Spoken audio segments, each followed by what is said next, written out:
اسمع مني وما ترجعش ورايا. اهتم بالبيرسونال براند عشان هتهتم بيه دلوقتي احسن ما تهتم بيه غصب عنك قدام. اسمع مني وصدقني، لان الفتره الجايه الجنريشن الجديد اللي طالع، الجيل الجديد اللي طالع عمال بيتكلم انا عامل سناني عند دكتور فلان الفلاني، انا بحلق عند صالون علان العلاني، اسامي اشخاص، انا الديزاينر بتاع القميص بتاعي فلان الفلاني، انا الويدنج بلانر اللي اسمه كذا كذا هو اللي عامل لي فرحي، انا الميك اب ارتست اللي اسمه كذا. كلها اشخاص، اسامي بقت هي البراند.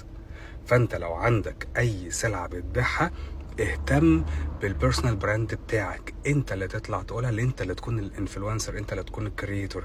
انت دكتور ان شاء الله يكون عندك ماجستير من لندن ومش مهتم بالبيرسونال بتاعك، البيرسونال براند بتاعك، هيجي حته دكتور خريج جامعه الزقازيق يعرف ياخد منك الكلاينتس. اهتم بالبيرسونال براند.